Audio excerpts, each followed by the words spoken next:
Good morning, Om Shanti. Good morning. Welcome, Om Shanti. Om Shanti, good morning. Om Shanti. Good morning. Om Shanti, good morning. Om Shanti. Om Shanti, good morning. Om Shanti, good morning. Om Shanti, good morning.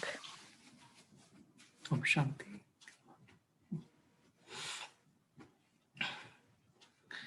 So hope everyone is having a good weekend, snow-filled weekend.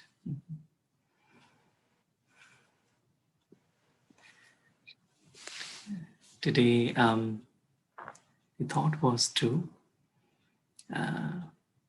explore this journey inward, the journey upward, and the journey outward. So we all know that we are not just this physical roles, we are these spiritual beings. But then as we are on this journey through time, everyone is on a journey. It's like we souls are on a journey. The body is on a journey of growing, maturing, and then one day transforming. Everything, every energy is on a journey. We souls are also on this journey through time. And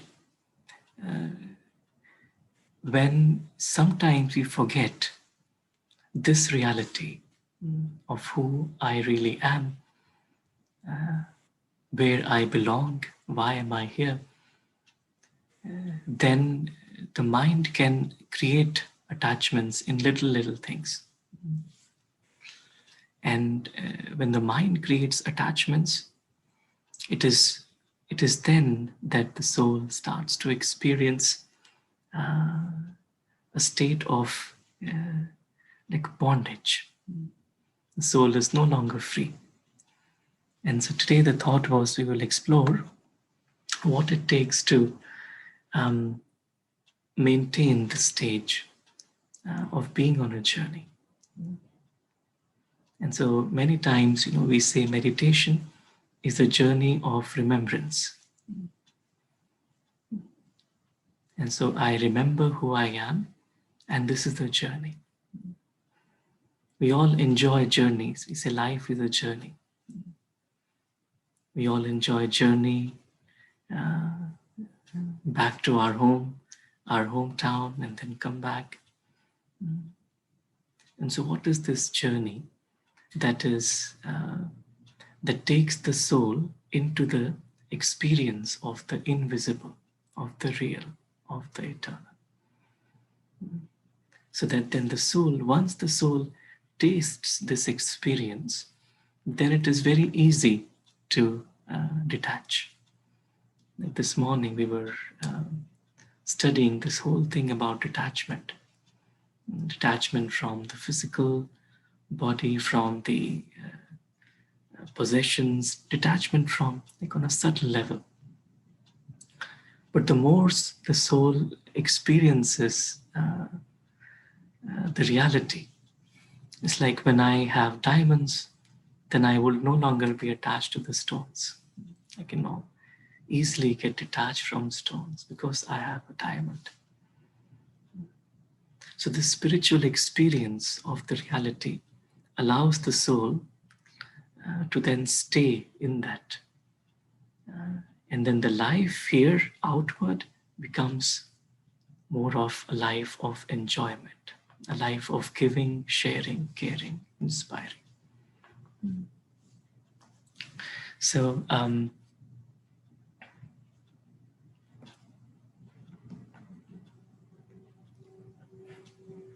we'll walk through some of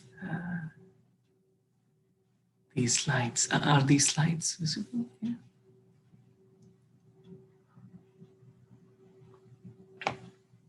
Saurabai.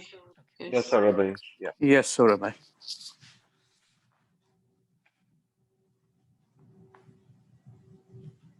So the journey inward, the journey upward, and then the journey outward. We are generally connected to the outer world, to the external world. But if that connection to the outer world is without the connection with the inner world and the upper world, it is then the mind gets in attachment mode. Because then the mind needs things, people, possessions of the outer world to experience contentment, fulfillment. But when I begin with the journey inward to discover who I really am, discover my true reality, and then the journey upward beyond the limitations. So from up, there are no limitations. It's like someone, if he's lost in a maze is it's like a very tricky, like a puzzle. You get into it and it's very difficult to find the way out. So if someone is stuck in a maze, it might not be that easy to come out of it.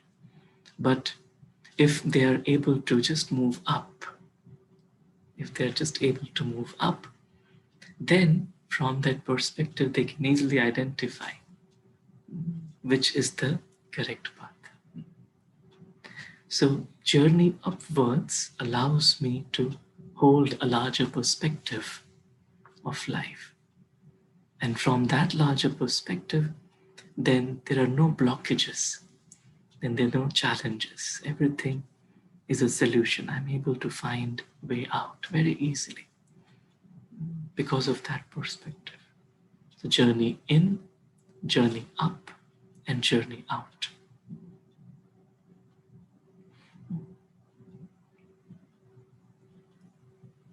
And this inner journey is then the journey of remembrance that we often learn in meditation, the journey of remembrance.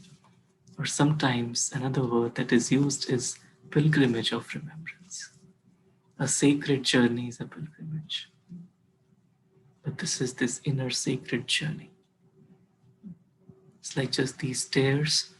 The more we are going in, one step at a time, one step at a time. So I create an experience today, and then tomorrow I start from there, get a little deeper, one step at a time. The journey inward. That's where it begins.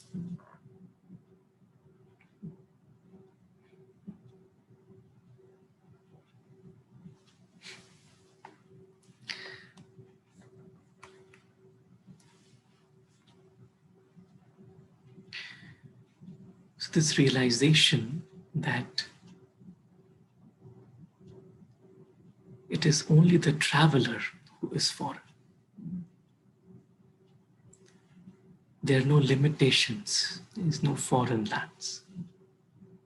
So I, the traveler, I am a foreigner in this world, which means I am on a journey.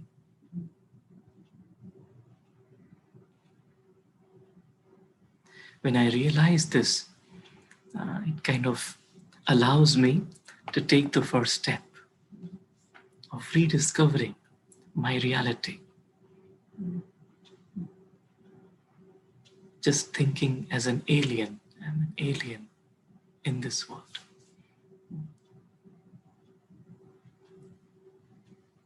I'm a guest in this world.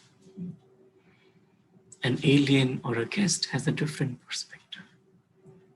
His perspective is more to just enjoy, explore, learn. But in doing everything, an alien will not be attached to anything. It will constantly, naturally be detached. So I, the traveler, I am a foreigner in this physical story world. My reality is outside in the dimension of silence. a traveler. A traveler has no expectations. Like a couple of days back, we were hearing this word. It's called Ramta Yogi. It's a Hindi word, Ramta Yogi, which means a traveler, a yogi, who is just enjoying every moment as a traveler. He's traveling.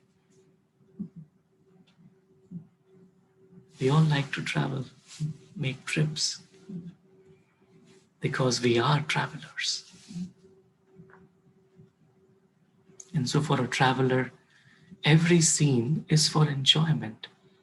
But he doesn't stop also. He will enjoy and then he'll go, and then enjoy and then he'll move, and then move. He won't get stuck. And so when I realize this journey inwards, I am a traveler. I am a traveler. Then I realize that, and automatically I'm able to stay beyond any expectations. Then I'm able to easily let go. Easily let go. So I just hold on to this reality that I am a traveler, a foreigner. Because for the soul, this body, this physical world is a tourist place, tourist spot. And that's why it is a foreign world. Like if we see everything of this atomic, the world of matter, atoms, is completely different than what the consciousness, the soul is. But when the soul, instead of using this material world, gets attached to it, it's then when the perspective is lost. It's then when the illusion gets created. It's then when the plot is lost. I lose the plot, that this is actually a game for enjoyment, not to be taken very seriously.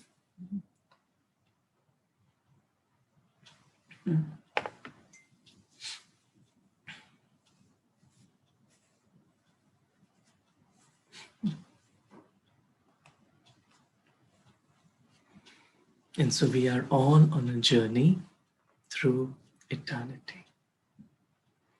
Journey through eternity.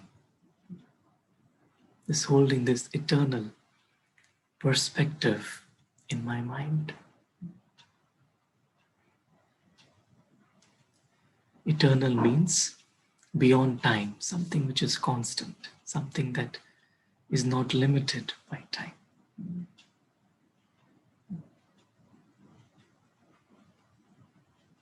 Which means I, the soul, have been on this journey through eternity.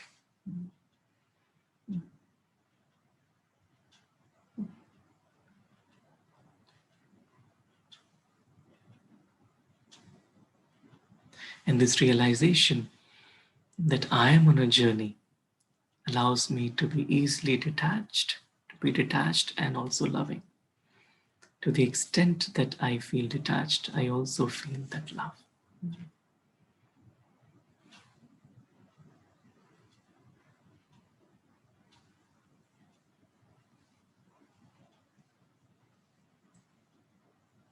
The people who have near-death experiences, they taste this eternity. They realize that they are much more than these bodies.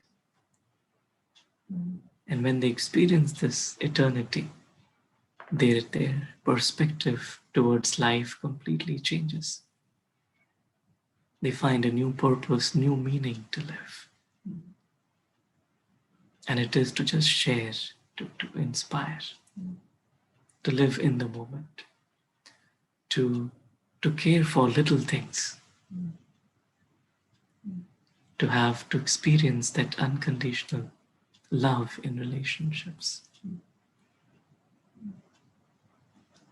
So all these feelings become activated the moment there's this experience of the journey in, of eternity. And so the more through the practice and experience of this reality, we are able to stay immersed in these experiences.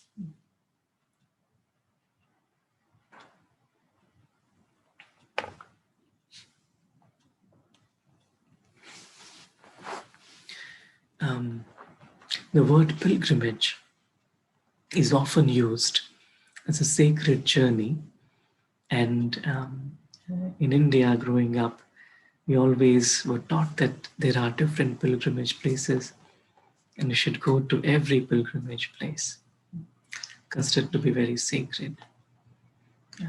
So it's a powerful metaphor for any journey with the purpose of finding something that matters deeply to the traveler. That matters deeply to the traveler.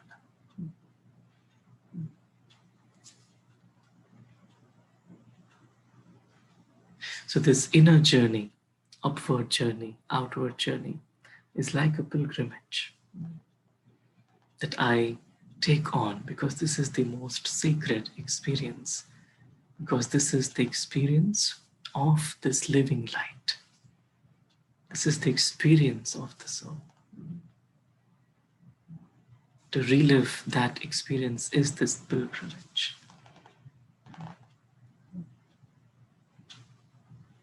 And so what do I find? I find myself.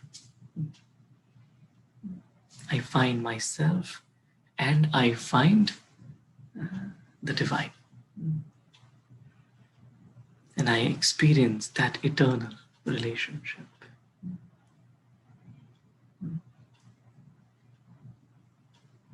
The experience of finding something, of purpose, of meaning.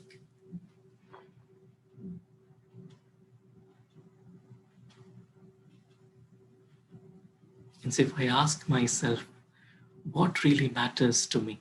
What is it that really matters to me?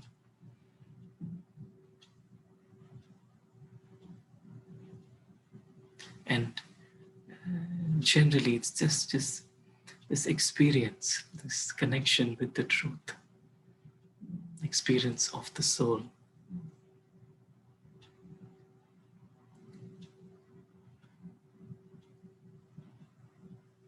The soul is a very loving and a being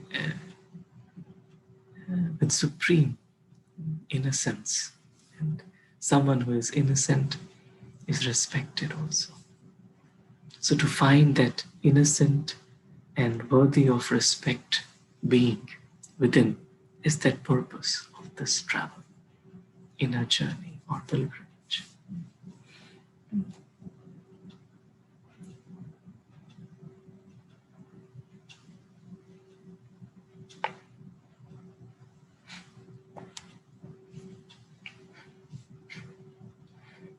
Because you see, reality is not in the visible, but reality is actually in the invisible.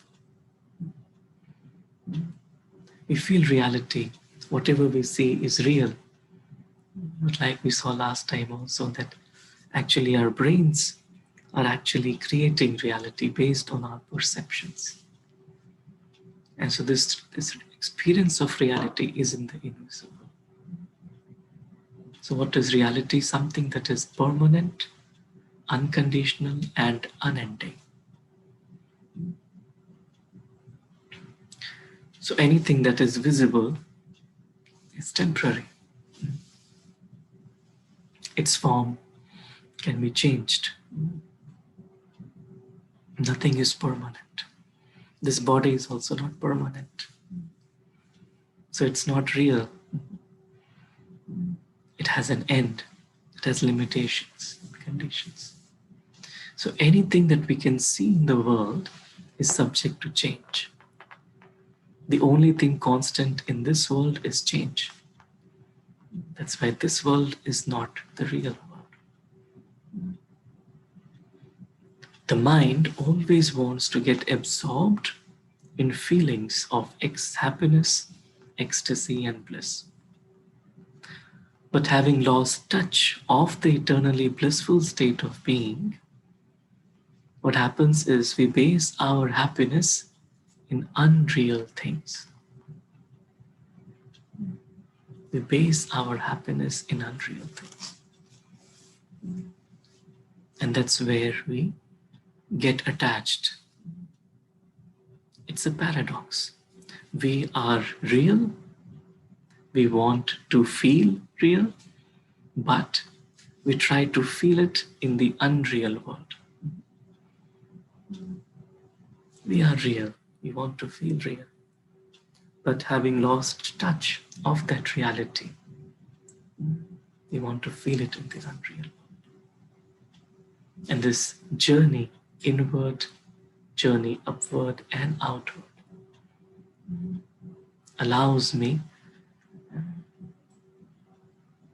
to stay connected to this reality. God's treasures are unlimited, invisible and real. I just need to stay in the invisible to experience them. The more my mind focuses on the invisible. Sometimes another word we use is avyakt.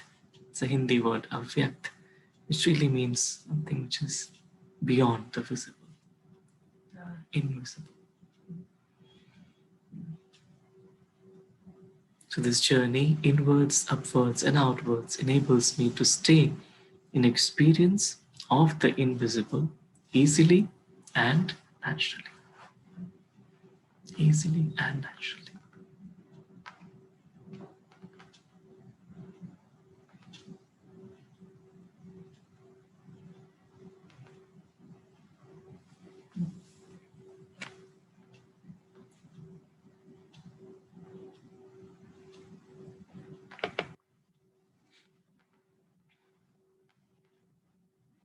And if we look at this journey, there are very good examples of it in our physical world also. We are right now all connected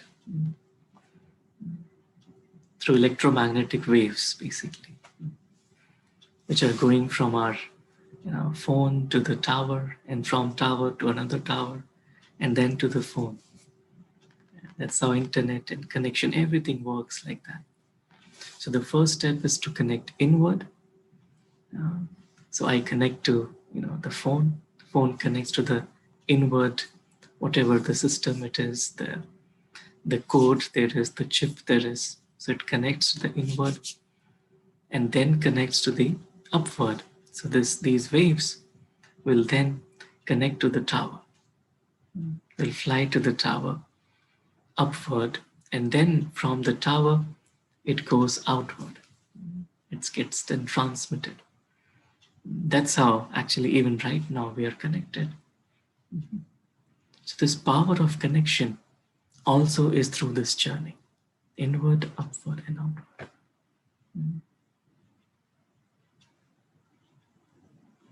And so when I, the soul, actually connect inward to my core of who I am, upward to the divine, the tower, and then outward to all my human family, in all my relationships, in all my activities, with that experience.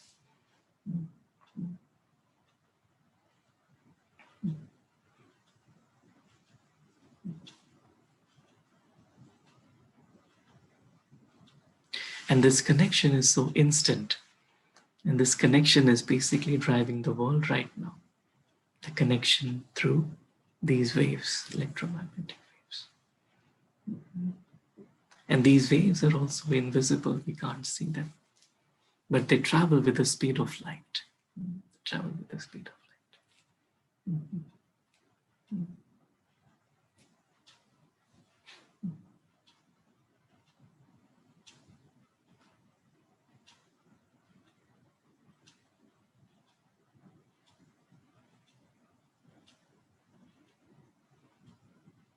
And so when there is some break in the connection, it could be either connection, if the phone is little damaged, so connection inward is not happening. or the connection to the tower is lost, or the journey upward is not happening. It is then when it doesn't work, the system doesn't work. And so in a natural state, this connection stays on, inward, upward, and outward. But when it gets broken, it's then that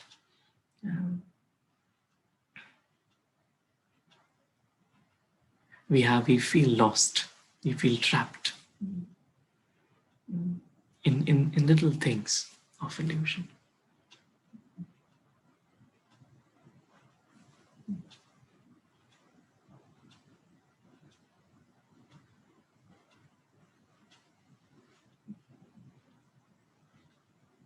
And so just like electromagnetic waves, we have thought waves. And these thought waves actually ultimately lead to connection with the divine, inwards, upwards, outwards. In science they talk about theory of everything. It's a theory of everything. And when they talk about the theory of everything, what they say actually is that whatever there is ultimately is a form of vibration. It's what they come to realize. And then they say, once we understand properly and master this theory of everything, we kind of can unlock all the realities, the truths of the universe. We have a little clip on this beautiful theory of everything, where a scientist explains how this theory of everything works and how it is easily the next big thing, and how it changes our perspective.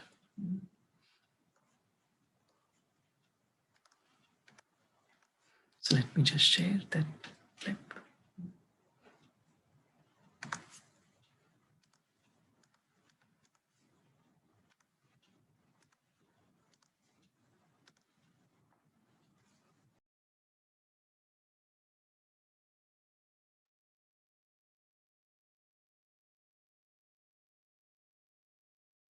Bruce, some people say, if we find the theory of everything, the crowning achievement of modern science, ever since humans first began to ask, what is the world made of? Are we going to have wonders, technological wonders? Am I going to get better color television? Am I going to get better cable reception? Am I going to get a better internet? Well, the short-term answer is no. It's not going to affect your life or the life of anyone directly. But look at it this way. This theory of everything is also a theory of space and time and the universe itself. It will answer some of the deepest philosophical, theological questions of all time. What happened before Genesis, chapter 1, verse 1? What happens if time can be bent into a pretzel? What happens if space has holes in it? What happens if you could somehow manipulate space and time itself? These questions are far beyond the theories of Einstein. Einstein's theory breaks down at the instant of the Big Bang, where it's useless. Einstein's theory breaks down at the center of a black hole. What lies on the other side of a black hole? What lies on the other side of a Big Bang? Einstein's theory are useless because they simply blow up at that point. This is where a theory of everything comes in. String theory, being a theory of everything, actually allows us to go before the Big Bang, where there might have been a multiverse of universes. With our universe being a bubble, we live on the skin of the bubble. The bubble is expanding, and there are other bubbles out there floating in 11-dimensional hyperspace. And these bubbles, in turn, are connected perhaps by gateways, by tubes. These are called wormholes. And we physicists take them very seriously. These wormholes may or may not be stable, we're not sure, but they are definitely part of the equations of the theory of everything. Now, another thing. Think of human history as seen by a physicist in terms of forces. When Isaac Newton worked out the first force, gravity, that gave us a mechanics. That mechanics gave us steam engines, locomotives, skyscrapers. The Industrial Revolution was in part spurred on by the mastery of the first force, gravity. The second force is the electromagnetic force, the force that lights up our cities, laser beams, computers, all the electronic wonders that we see around us is a byproduct of the second force. So when physicists worked out the second force, that unleashed the electric and the computer revolution. And then the weak and strong nuclear forces were worked out in the last century. That gave us nuclear power. That gave us the energy of the stars, the engine that drives the entire universe. So every time we physicists worked out a force, human history changed. And now we physicists are working out the theory of everything. What will it eventually get us? In the short term, nothing. But in the long term, it may allow us to become masters of space and time.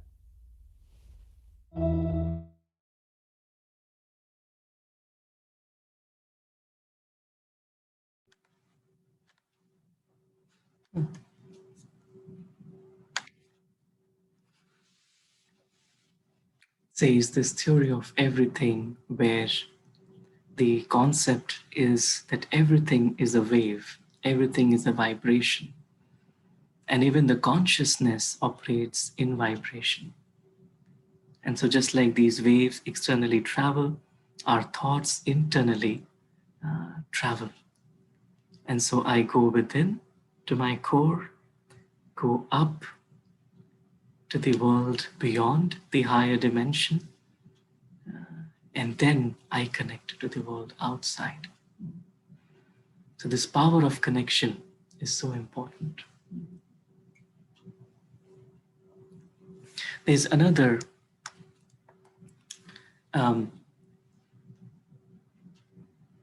example in the physical world is that of a tree, the journey of a tree. So how does a tree begin?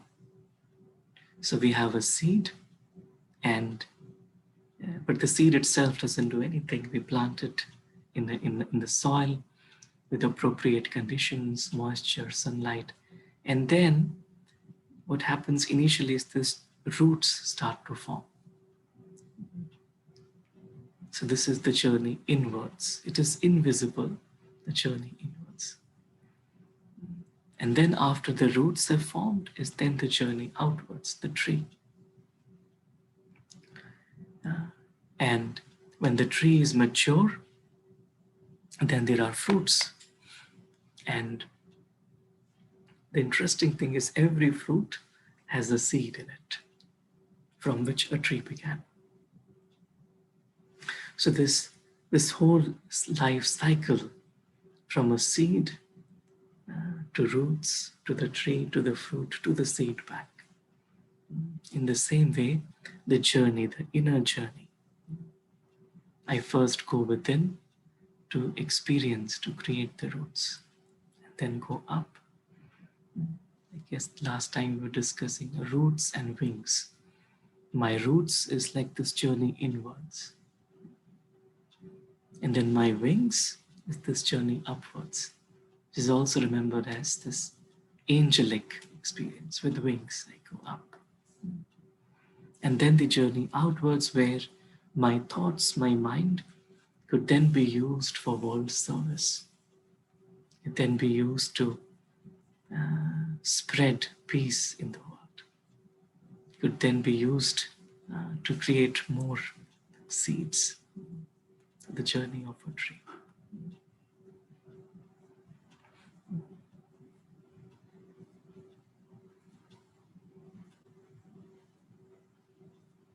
So it's a natural process, this journey.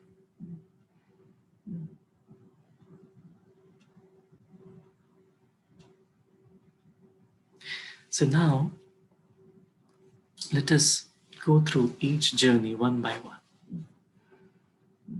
So we understood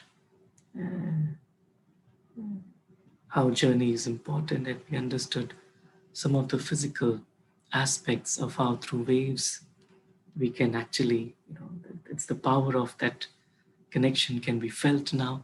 And we also understood through the example of a tree how that journey is manifested.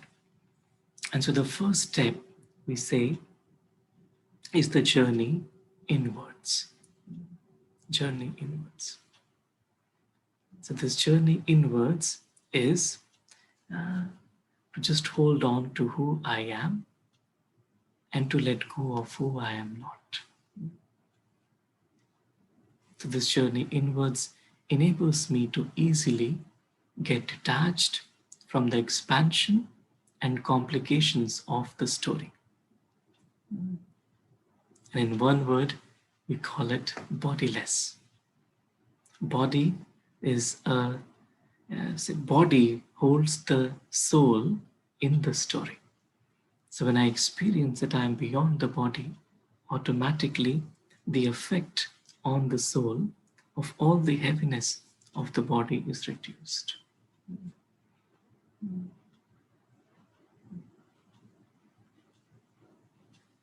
And so being bodiless, it's like generally we tend to engage our mental energy, our thought energy in things of the external world. And so journey inwards is I just say, okay, I'll go in for some time now. And then I go in. And what I do is I think of this entire story world as a movie, as a theater. And then I just feel that it is becoming smaller and I'm going inside. I'm going inside. So my thoughts of the story are reducing, and all that I am left with is this real self, the eternal self.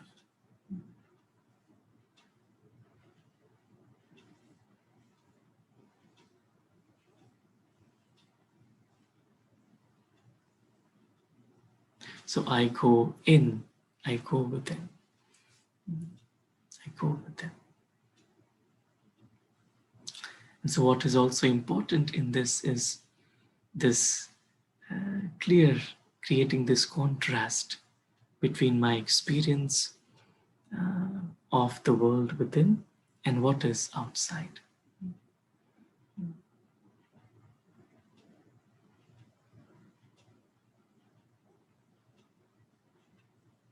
And so when I can just see everything as a story or as a movie, or sometimes say as a cartoon show. So everything is going around, it's a cartoon show. It's a cartoon show. Then I'm not emotionally engaged in the story. And then I can disengage. It's like driving a car with gears. I bring it back to neutral, disengage.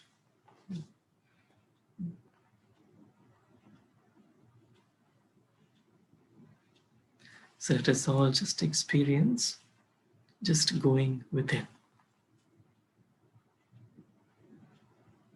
Just introversion, a gentle introversion.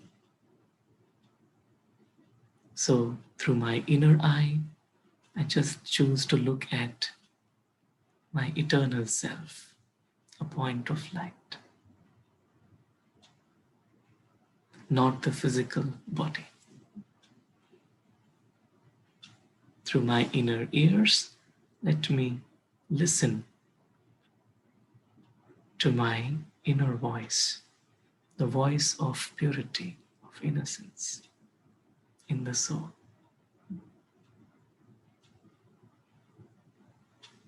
And when I speak to the soul. I talk to the soul. I have a dialogue with the soul, myself.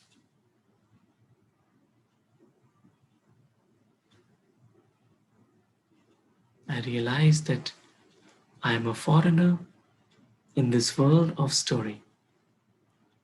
This body is a costume that I have been entrusted to experience and to share.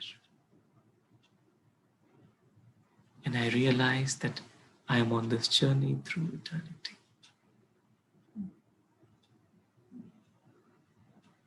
So just gently detach.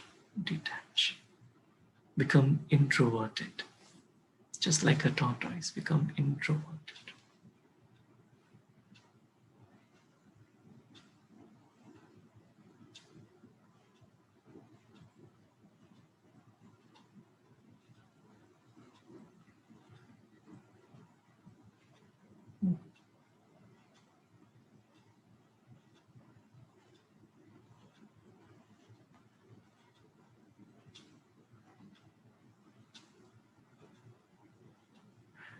Of late, the thoughts has been more on understanding deeply how am I connected with the body, my connection with the body, my relationship with the body.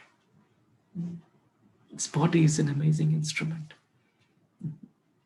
with so many different functions and different organ systems, different parts, everything.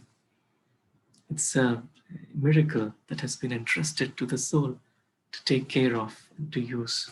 It's an instrument. And when all the senses are pulled in the story, it is when then I forget, I cannot go on the journey inwards. So I just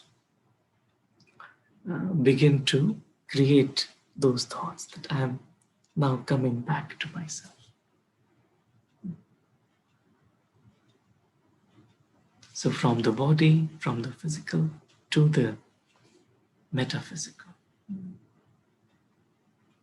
A body is really a combination or a collection of elements, or we say the 5 different elements of matter. Body is a collection or a bag of that. And I, the soul, am using it.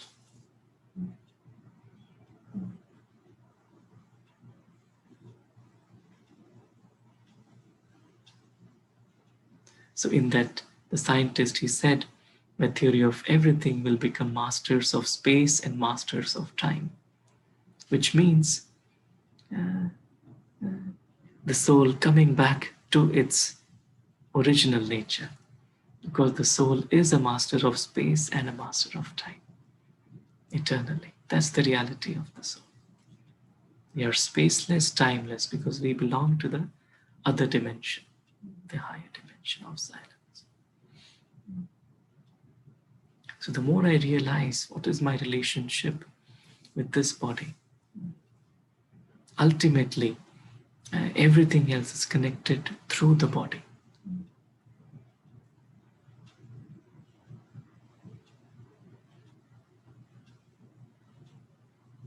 So I realize that I am in this body, but I am beyond. This is the journey inward. This is the journey inward, to be detached.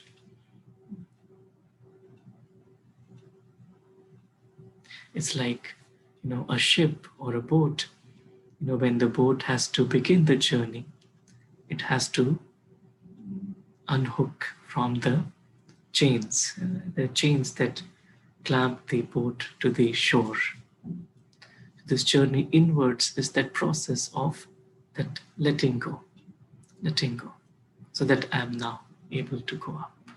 I'm letting go, cutting off, just or unhooking.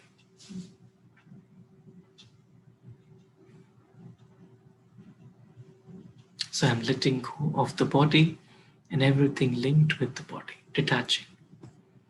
And that's what in today's message also we were discussing. Detaching from the body, the world of the body, possessions, everything of the body.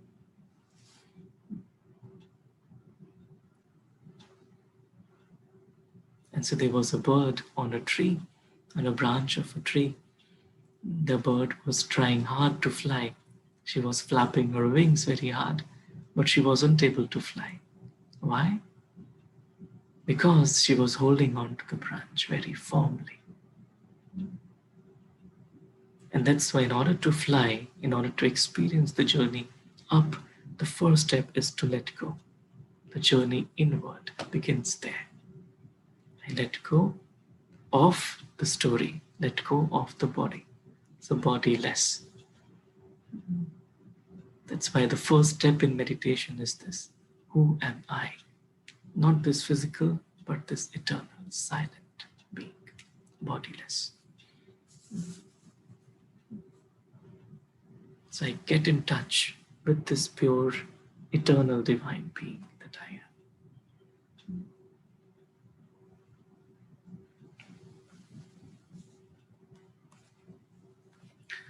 And after I have become bodiless, I realize this is a story. I am an actor. I am here in this body. I am not of this body. My existence is different.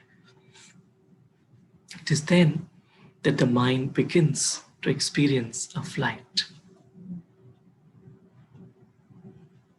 Journey upwards creates an experience of unconditional love of the divine and a mind free from vices.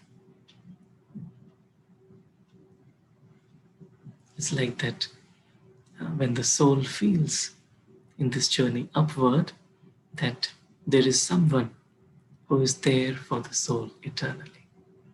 And no matter what, that presence is always there. And that is the presence of the divine. So I realize that I, the soul, I am loved by the divine. Unconditionally.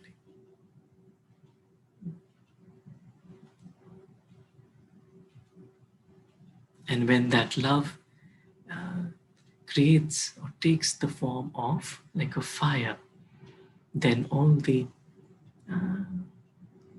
heaviness or the vices of the mind are just completely transformed. So the mind experiences free from vices, which we then call as viceless. The journey upwards to experience love of God, love of the divine, that makes the soul viceless. And that's why there is this term wireless and viceless. It's connected. So with wireless, so when I'm viceless, means that there is no experience of vice, then the wireless, that connection with the divine happens.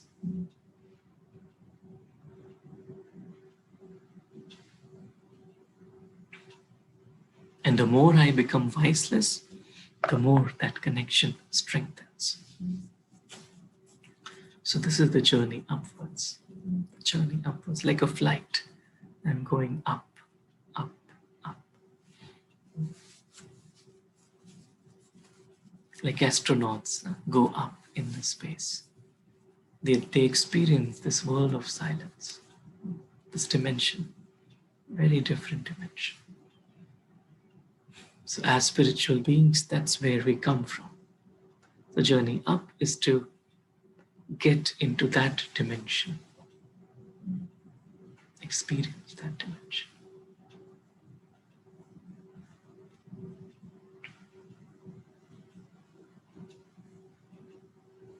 And this is journey upwards is then something that happens automatically.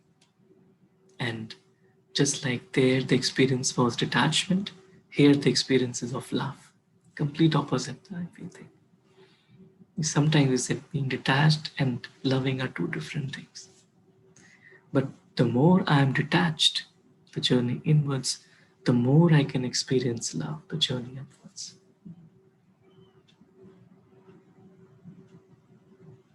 That's why they go hand in hand. And this journey upwards also comes through surrender. I surrender. The journey inwards is letting go. Journey upwards is surrender. I surrender everything. I surrender myself to experiencing the divine.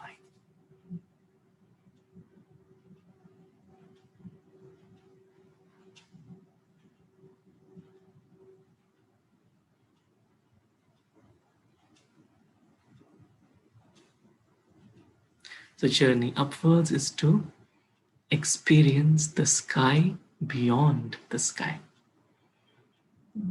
When we say we are foreigners, means we come from the world beyond the sky.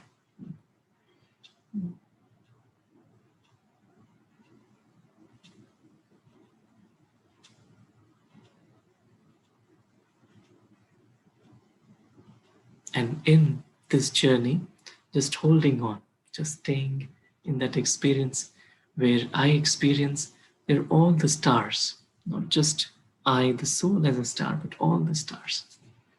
And we all are brothers. This vision, experience becomes a real experience. We talk about brotherhood, that universal brotherhood, but that universal brotherhood, the feeling is in the journey upwards, not down below. Because down below is a world of complications, roles, different egos and stories and labels and everything. But when I come here, then I can experience everyone as my eternal brother. And that brotherly love, care, then emerges for everyone.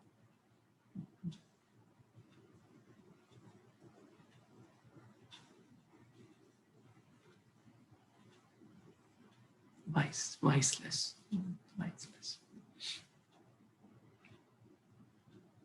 This is where the soul starts to feel rejuvenated, recharged. We say viceless and full of all virtues. So all the original virtues, love, peace, bliss, are experienced by the soul in the journey upwards. So I'm flying back to my home. This flight back to my home.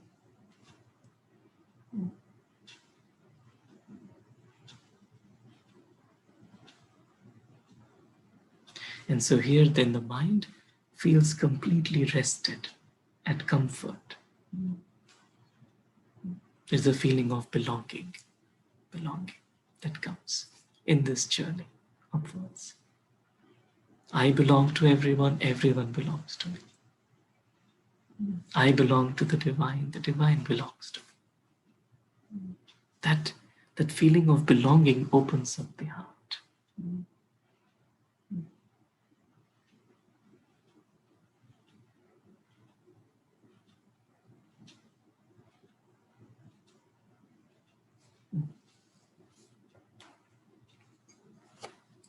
And then the third is the journey outwards. So after having filled myself up with this experience, then the journey outwards is just an expression of the fullness of the soul, who enjoys the freedom of life as a guest. Because this is the awakened state where the soul knows, I am a guest. And that's why it's completely egoless. Egoless means the soul knows it doesn't own anything. So it's not entitled to anything. Egoless. And so it's a life of celebration. It's a life lived with happiness. It's a life of a carefree emperor. It's a life lived in joy.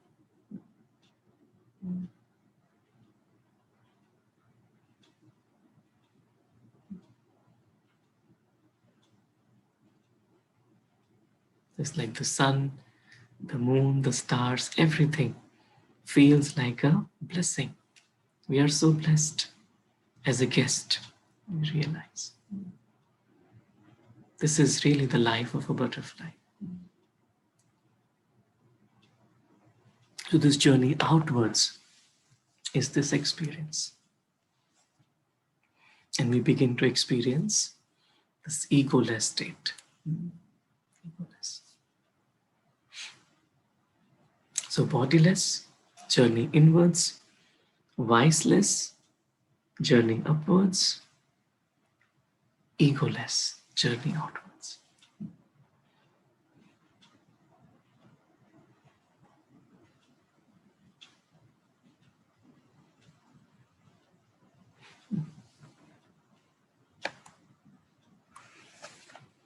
And then it's like the life of an invisible guest. So I'm in this world, not of this world. So I've come back, but with this awareness. So this is the fruit. This is the fruit, guest consciousness. Just like we saw, there's a fruit. So now with this fruit is able to then inspire other souls, awaken other souls. So it carries the seed for reawakening. And then every soul has to then take on their own inner journey to reach this stage of being a guest. Just like a seed, then again has to go through that journey. From a seed to roots to everything. So then in this state, I'm coming from up. So I'm seeing everything from up, not below. And from up, everything seems down below.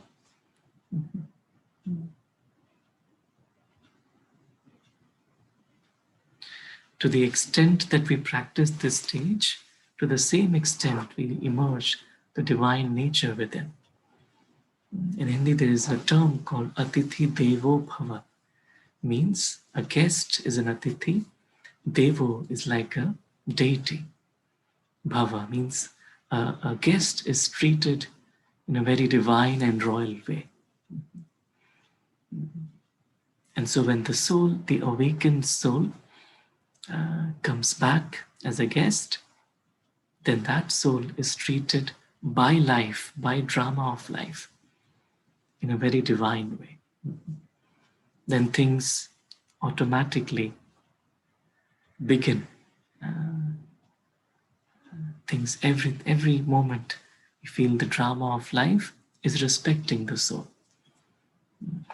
It's respecting the soul because the soul is full. The soul doesn't need anything.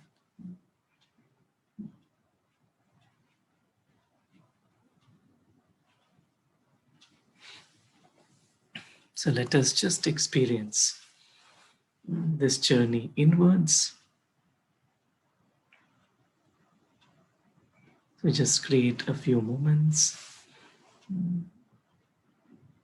where I just experience this inner light. Light of the soul. Beyond the body, just a point of light. I realize that I am a foreigner, a tourist, a traveler.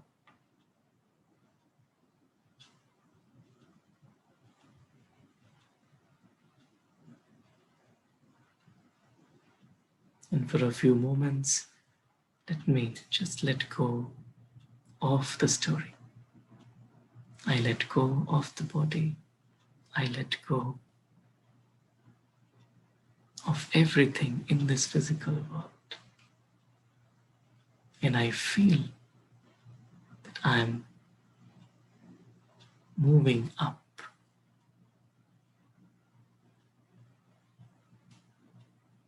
Like a bird flies in the sky, I fly up in the sky, leaving behind everything down below.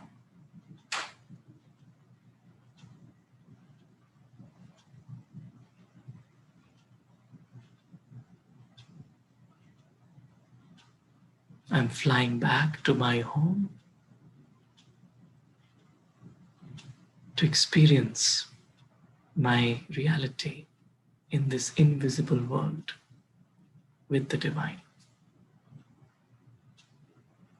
And so I experience entering a dimension of silence where there's just I, the soul, and the divine, and just light, the light of love, the light of belonging, the light of acceptance, the light of understanding, the light of care, the light of respect, the light of appreciation, the light of giving, the light of just being.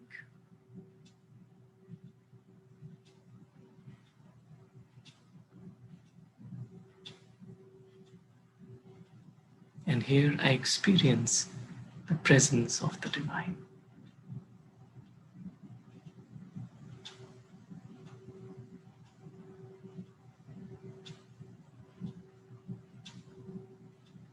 In silence, I surrender to this divine presence.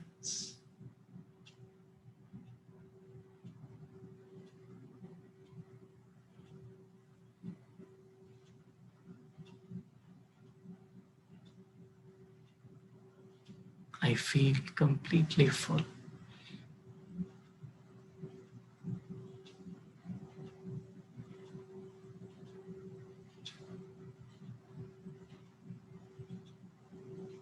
And now when I look at all the different stars sparkling, I know that they're all my brothers.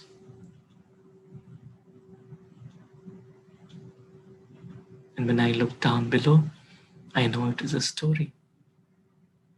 And I enter the story as a guest. I know that I'm here for a short time, as a guest, as a trustee. I don't own anything. I'm here to share God's love.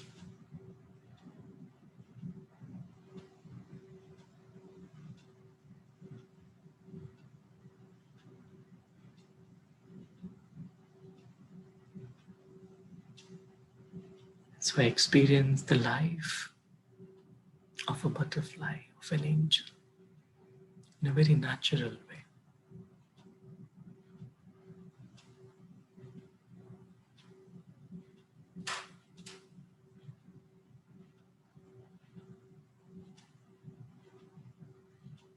Shanti.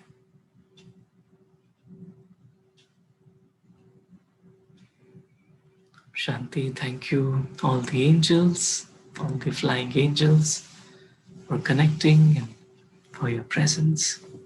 Would like to open up for sharings. Shanti.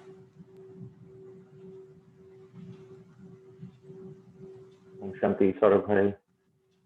Shanti. Saurabh. Yeah, thank you, Saurabh. Thank you so much for another wonderful session and for doing all the effort of putting so many beautiful slides. Thank you for the sharings. I really liked how you connected the inward, upward, and outward with bodiless, viceless, and egoless living, where we are only using this instrument for sharing God's love. And also very much enjoyed the analogy with the electromagnetic waves of how the electronics are working and how similar, like another analogy of the science connecting to the core principles of spirituality. Thank you for all the law of everything was also very interesting, actually, how it's connected. So thank you, sir. Thank you. Thank you, Saurabh. Appreciate it. Om Shanti Sarabhai. It's Om Brianna. Shanti. Yes, I am not putting myself on video because I just finished gardening and yeah, just to catch up. Well, what I want to say is I understand now better the meaning of a seed, which Baba always talks about. Yeah. Very nice. Thank you. And And you're a gardener, so you're gardening, nurturing the seeds. It's my passion in a way. I want you to explain a little more connection of wireless and viceless, please. Thank you. Thank you very much. Om Shanti. Yeah. Thank you. Yeah, it's like many times we hear these words wireless and viceless. It's like when the wireless gets connected, it's like only then when we are all connected through this power of the wireless, which means the connection happens through this strong bond between the soul and the divine, the supreme. And so through this experience of the journey, the more I begin to create this living mind of viceless, then that doesn't block that connection. And so that wireless is able to get connected. Otherwise, if there is any vice, vice is basically any form of desire is a vice. Any subtle form of any desire is a vice. And so when this feeling of surrender to God, then this automatically no more desires are left, and then the mind feels viceless. And so when I am completely in that mode, then the wireless happens very easily. And then the feeling is that my mind is being controlled, channelized by the divine, by God. So it's a very subtle experience then. So we start to operate on a subtle level through the wireless.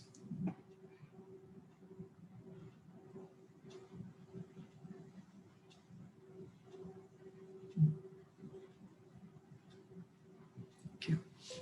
Thank you very much. Thank you. Om Shanti. Thank you. Om Shanti. Om Shanti. Once again, thank you, Saurabai, for such a beautiful explanation and explaining the journey through time, And it was so beautiful, and the way you made the three bodiless and the viceless and egoless states, the way you explained is so beautiful. And when we live in this reality that we are just guests here and foreigners, and this body is our guest house, so then we're playing our part as an actor. So that's this feeling, this awareness, and this reality makes us enjoy life, be happy, and enjoy the blessing, the gift of life. Thank you so much. It was a beautiful session. Thank you. Thank you. Thank you, Neeta. Very nicely put. Yeah.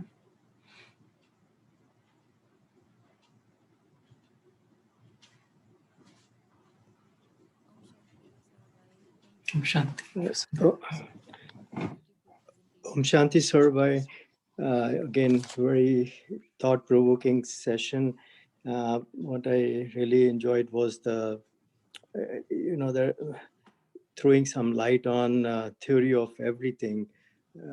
We thought that theory of whatever Einsteinian theory was the end of it, but human mind has gone beyond that and trying to think about other things beyond beyond the whatever has been known to us thus far. So there is yet more to come, and I think it'll be wonderful. And if we continue on the basic principles of gravity, electromagnetic waves, and nuclear stuff, I think we can learn quite a lot. And beyond, other than that, I think the inward, upward, and the outward journey, if we take all these steps, become like let go of things, surrender, and become egoless, I think we again come back to last week's session that we sort of become master of minds, so that connection is also a continuation of what we have been learning. And I truly appreciate all the hard work that you put in to make all this so understandable to person like me who has just begun this journey. Thank you very much. Om Shanti. Thank you. Thank you very much. Appreciate. Thank you so much. Om Shanti, brother. Shanti. Once again, it's so deep and so meaningful presentation. And everybody is saying what you say, like a journey. You explain beautifully that a journey inward, upward, and outward. Inward, let go, upward, surrender, and out go, egoless. But what I felt, that I will tell you, that I felt that every word coming out of you is like arrow. It's so powerful and so meaningful that I felt very, very deeply. And I don't have words to express my gratitude towards you. You are true gift, and thank you for being in my life. Thank you very much. Thank you. Thanks to you, Saroj Ben. Really appreciate. Om Shanti. The more we are together, it's just the divine works and his energy that we are all feeling. So. But you are true gift, and whatever you are saying, I feel you experience every stage. And that's why it is so meaningful and so powerful. And please continue guide us through this journey. Thank you. Thank you. Thank you. Thank you. Om Shanti. Om Shanti.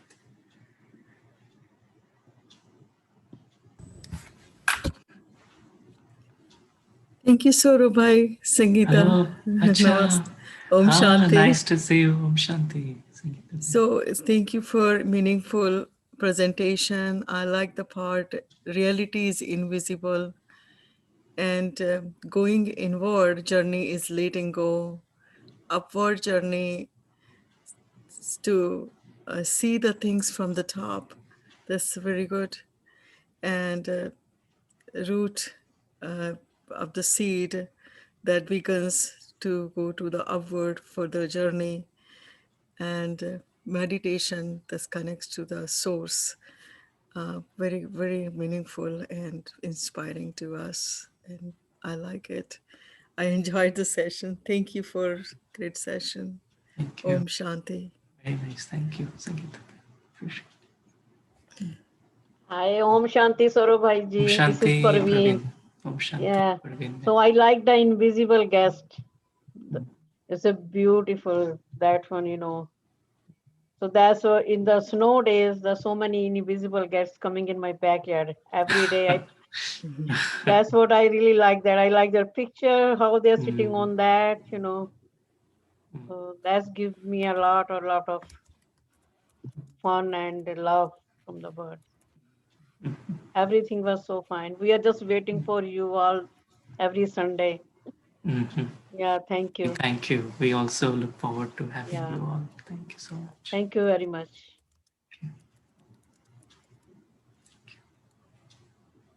I think Kusumben, you were sharing something, but probably your voice was a little lower side, so we couldn't hear.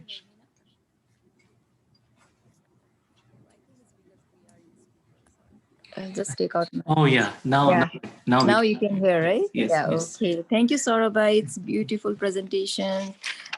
Each and every slide, it's so beautiful, and the journey you have explained it's so easily understandable. So you are saying the journey inward. So I'm just taking the key words from your teaching. So journey inward is introspection. And that means holding on to who am I, and then let go of who I am not, which is body. And then we become bodiless. So when we let go, we can fly. So first step in meditation is flying. So that's the journey inward. And then when we fly, that is upward, then we can connect with the divine, and we surrender. And once the connection is good, our vices will be decreasing, and more we are viceless, more the stronger the connection is. Then after viceless, it's a full of virtues. So that is journey upward, and that is also called pilgrimage of remembrance, Yat Ki Yatra. And then once it is done, the third is journey outward. So that is egoless, that is expression of fullness of the soul, who are enjoying the freedom. So it's like a life of butterfly, so life of happiness, enjoying. So that is like awakened soul. It's these are the things, important points I'm taking. And also I really like the sentence you have mentioned on starting of the class. If we have diamond, we are no more attached to the stones.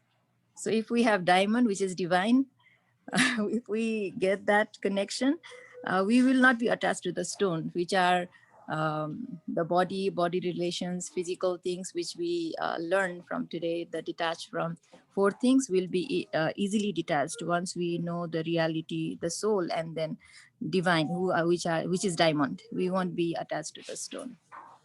Thank you, Saurabhai. Thank you so much. Thank you, Kusumda. Om Shanti. Very well explained. Thank you.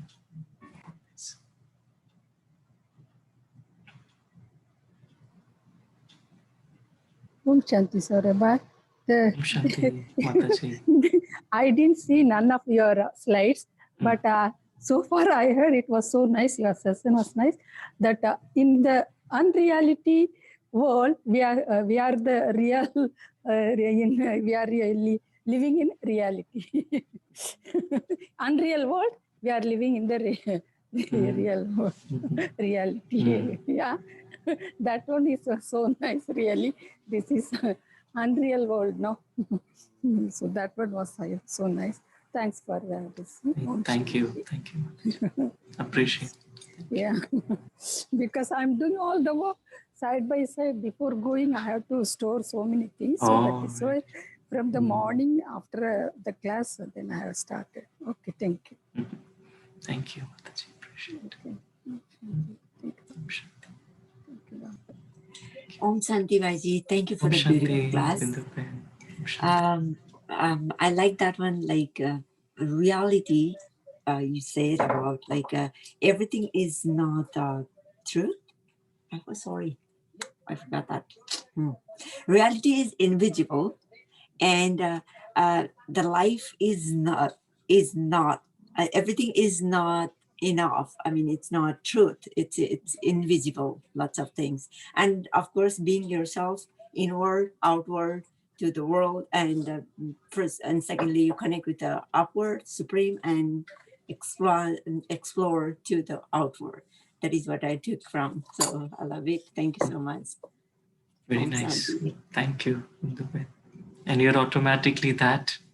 Your name is only Bindu. So you're living in that always. Thank you, Baba. Bodiless, viceless, egoless.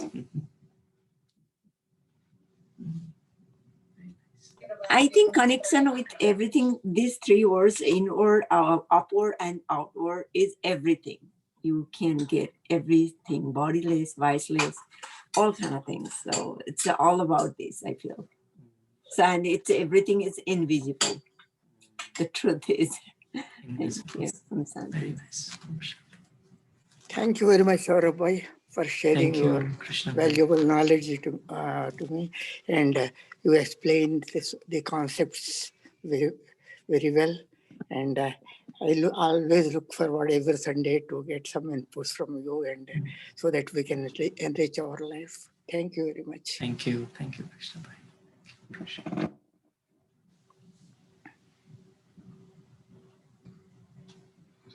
Om Shanti Saurabhai. Om Shanti Purnima Bhai.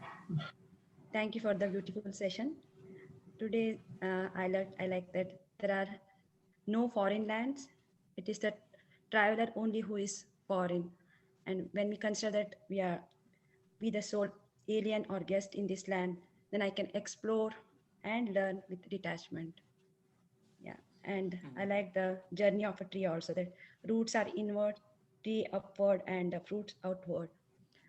And I was reading in some other Brahma Kumari website that meditation is like sunlight, and Baba's spiritual knowledge, Murli, is like water. And then our activities, like the fruit, will come with divine activities. So I can connect this to the journey of a tree. Yeah. Thank you so much. Very nice. Thank you so much. And thank you so much for the Tolian gift, Saurabhai. All right. No, thanks to, I really appreciate. Thank you. Thank you, Saurabhai. Thank you.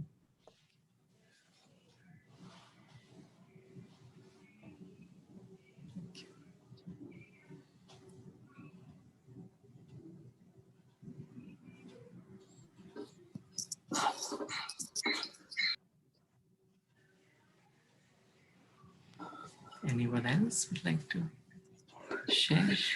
Hi, Saurabhai. Hello, Drupesh Bhai. How are you? Good, It was how a are really you? nice fine, nice presentation. All the slides were very informative, and I really like your video about that universal theory. Long time back, when I remember, like one of my physics teacher, when I was in grade after I finished my 10th grade, he basically inspired us to read the book by Stephen Hawking, A Brief History of Time at the time. And I think like he talks about this universal theory in that Brief History of Time also, Stephen Hawking. So there are a few things that I think like science can explain, that physics can explain, but there are a few things that is beyond science. Maybe the spirituality is the one that probably will be able to explain, right? So as that person explained in that video, right? So there might be things beyond the Big Bang, beyond nobody knows like what happened before Big Bang, whether there was another universe or whether there was something that basically led to Big Bang, and then that basically made this universe, right? So I mean, so it's difficult to explain by physics or difficult to explain by science, but maybe you can explain through the spirituality, right? What was the beginning and what will be the end of the universe.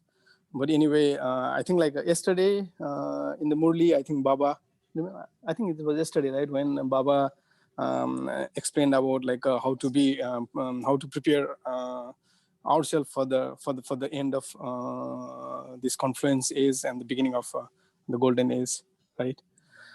Anyway, thank you very much for your beautiful Bishpai. Yeah. Thank you for sharing that. Yeah. Bye.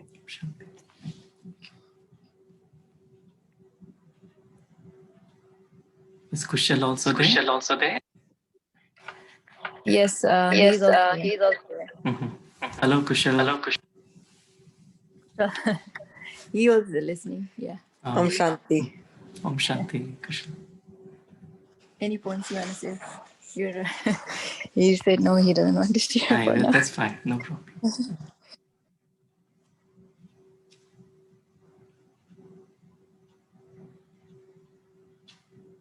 It was really a nice session. It was altogether a kind of meditative session, I felt. So like all the points, all the slides, everything. It was, I was feeling as if I'm going into the meditation and I'm feeling it. And truly speaking, I will be feeling it again and again. Actually the slides also was very good, very capturing.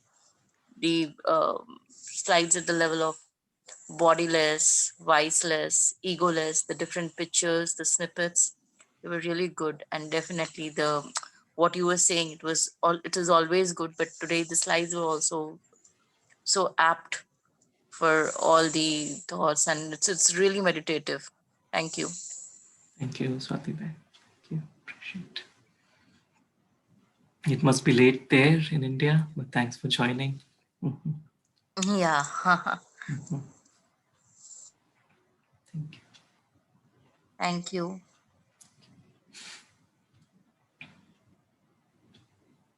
Hi, Saurabh. Yes, yeah. Just wanted to share. I was just reading like in online about these brain waves, thought waves, right? How the thought waves are made, and how thought waves can influence us. So there was a question that was, I think, like there was in one of the lectures in MIT. There was a question that was asked by I think a guy from India. Basically asking whether brain waves can interfere with the radio waves, because these waves are all the waves, right? They're all electromagnetic waves. So if there is one wave and the other wave is coming at the same time, whether they can interfere with each other or not. And there was an explanation. I think MIT has a lab called MEG lab or something like that, which is basically like made to like measure what happens in the brain when basically people think. Like, let's say if I'm thinking something, right? So all the electrical impulses are being like created from one part of the brain, and then it basically like moves around, right? So it's basically an electromagnetic wave, as you explained. So and that instrument basically like it seals all the other electromagnetic waves and basically will allow the machine to measure only the waves that is coming from the brain. So there is like something like I mean basically thought wave is there. I think like initially it was hard for me to believe whether whenever you think it creates a wave, but like looks like definitely science has been able to measure thought waves. Yeah, very nice. Thank you. Thank you for sharing that, Navish bhai. Very nice.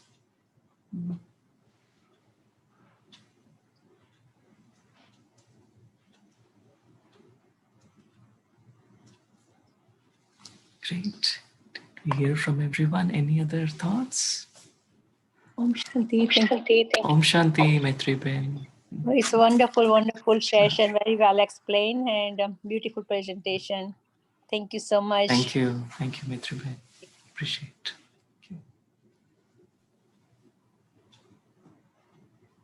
We have Sudhir Bhai as well. Sharing.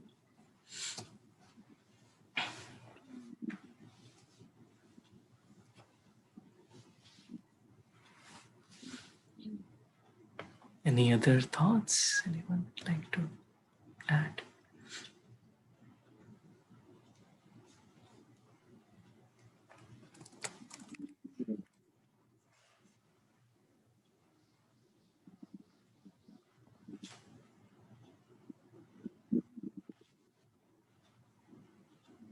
Maybe Poshika Ben or I think we have Rajesh Ben, Naresh Bhai, Pallavi Ben. Om Shanti. Om Shanti. Thank Om you. Shanti. Presentation was really, really good. And like, being the voiceless and wireless to get connected. And this is the way we are living in this current world and make a connection, with the Baba and just, stay attached with the Baba and be mindless. So it was really good. We are here at war. We get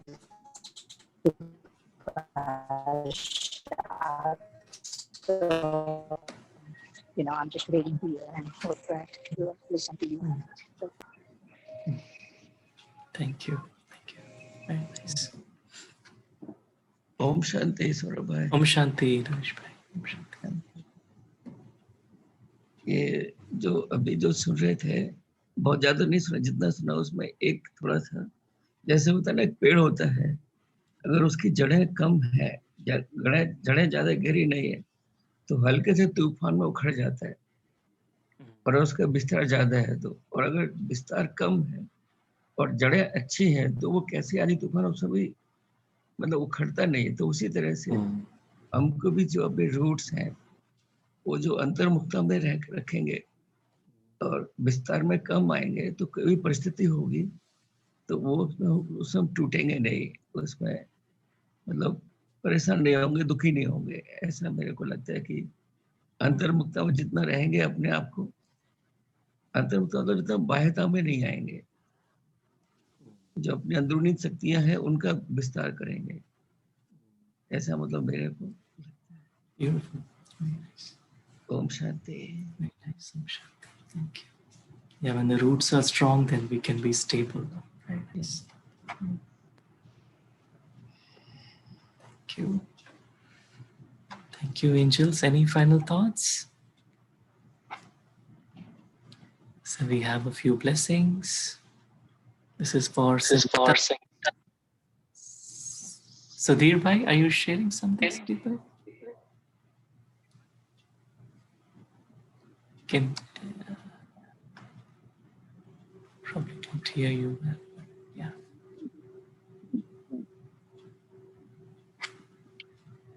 So this is for Sangeeta Ben. You are lovely because your heart unconditionally loves. Thank you. Thank you.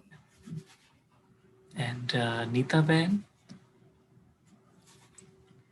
Your heart harbors ill feelings towards none and provides a safe harbor for all. Thank you. Thank you, Saurabh. And Virender Bhai, you conquer the hearts of others with your vision of acceptance.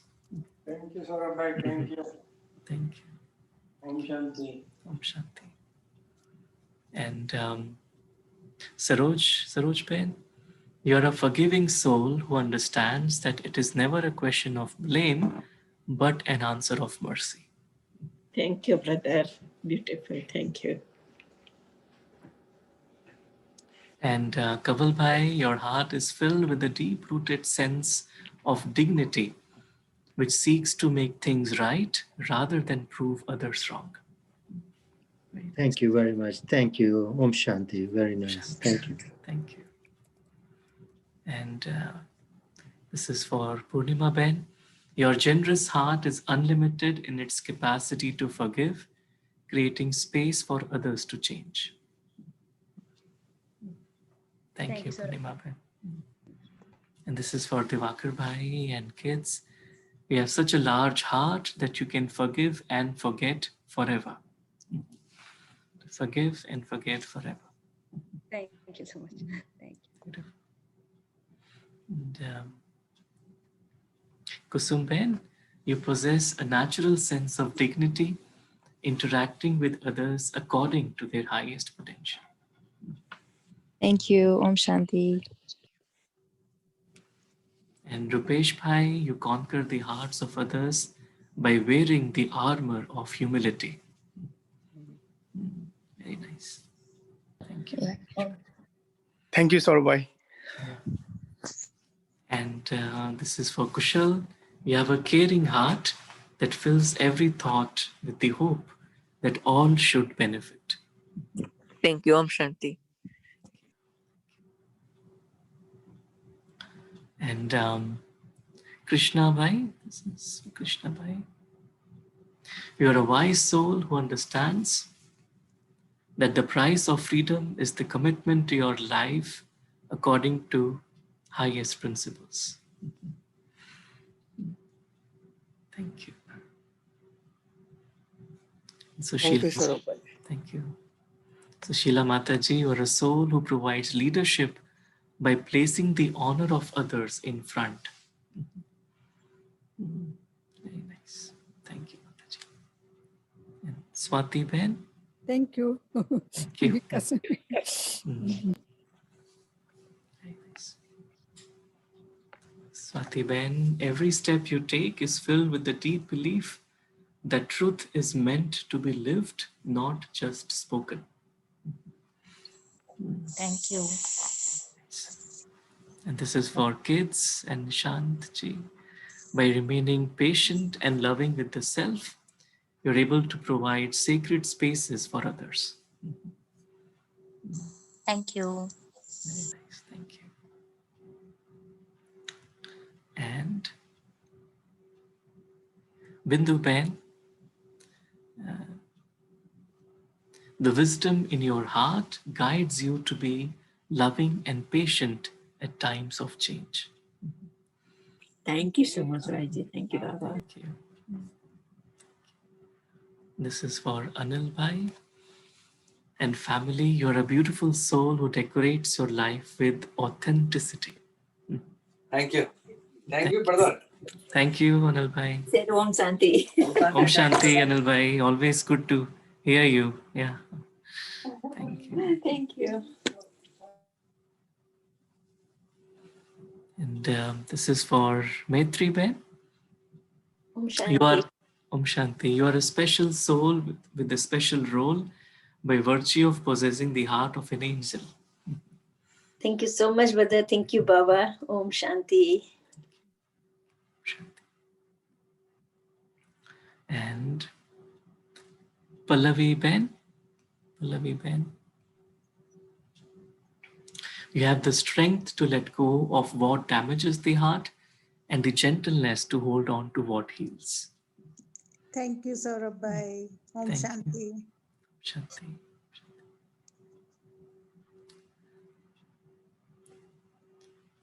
And Suparna Ben, by being a true friend to the self, you win the trust of others. Thank you, Suparna. Thank you, brother. And Sudhir Bhai, you are a mature soul who lets nothing come between you and another except love and regard. Thank you, Saurabh.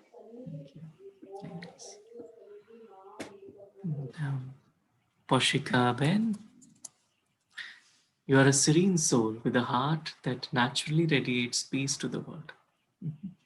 Very true. Thank you, Saurabh. Thank you. And this is for Subhash Bhai. You see love-colored glasses, enabling you to appreciate the value of every soul. Thank you. Thank you. And this is for Sonam Ben. Your heart knows that truth is not something you read in a book, but something you do with your life. Very nice. And Naresh Bhai, your loyalty to harmonious outcomes attracts the cooperation and trust of those with whom you work. Thank you, Saurabh. And this is for Rajesh Ben. It says God's love molds you into a beautiful soul who can elevate the ordinary to the extraordinary with the power of peace. Om Shanti. Thank you sir भाई. Thank you. ये हम दोनों का जरा WhatsApp भेज दोगे? हाँ जरूर. फोटो खींच के. Yeah.